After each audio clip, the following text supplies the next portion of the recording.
पंढरपूरचं विठ्ठल मंदिर शासनाच्या ताब्यात येऊन 11 वर्ष पूर्ण झाली। 11 वर्षात फक्त 3 महिला पुजाऱ्यांची नेमणूक करण्यात आली। यापैकी एक महिला पुजारी माता रुक्मिणीची सेवा करतात तर 2 महिला इतर देवतांकडे आहेत। आता नव्याने महिला पुजाऱ्यांची नेमणूक करण्याची मागणी देखील केली जाते आहे।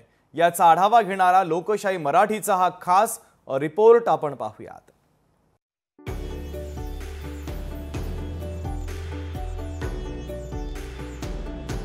2014 मध्ये श्री विठ्ठल रुक्मिणी मंदिर बडवे उत्पाद आणि सेवाधाऱ्यांकडून मुक्त झालं।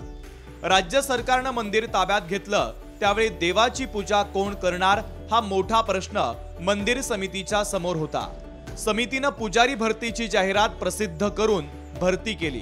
यामध्ये पहिल्यांदाच रुक्मिणी मातेच्या नित्योपचारासाठी महिला पुजाऱ्याची नेमणूक करण्यात आली, तर रखुमाई मंदिरात 1 आणि यमाई तुकाई मंदिरात 1 अशा 3 महिला पुजारी सध्या कार्यरत आहे। आता महिला पुजाऱ्यांची संख्या वाढवण्याची मागणी भाविकांकडून केली जाते आहे।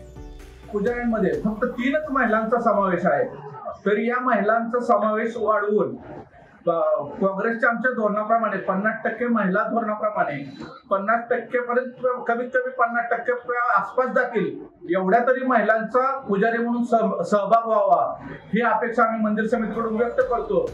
सध्या विठ्ठल रुक्मिणी मंदिरात आकृतीबंधानुसार शासन निकषानुसार कर्मचारी भरती केली जाते। भविष्यामध्ये रोस्टरनुसार महिला पुजाऱ्यांची नेमणूक करण्यात येईल अशी माहिती मंदिर समितीने दिली आहे। ऑनलाईन पद्धतीने शासनाच्या नवीन निकषाप्रमाणे करण्यात येणार असून जेव्हा नवीन भरती प्रक्रिया करण्यात येईल त्यावेळी रोस्टर पद्धतीनुसार सर्व आरक्षण आणि त्या पदासाठी असणारे निकष या दृष्टीने नवीन भरती प्रक्रिया करण्याची कारवाई मंदिर समितीमार्फत करण्यात येणार आहे। श्री विठ्ठल रुक्मिणी मंदिर शासनाच्या ताब्यात आल्यानंतर ऐतिहासिक निर्णय घेत महिला पुजाऱ्यांची नेमणूक करण्यात आली। मात्र आता पुरुष पुजाऱ्यांच्या तुलनेत महिला पुजाऱ्यांची नेमणूक करून महिला सन्मानाचा एक वेगळा आदर्श मंदिर समितीने जगासमोर दाखवावा अशी अपेक्षा व्यक्त केली जाते आहे। अभिराज उबाळे, लोकशाही मराठी, पंढरपूर।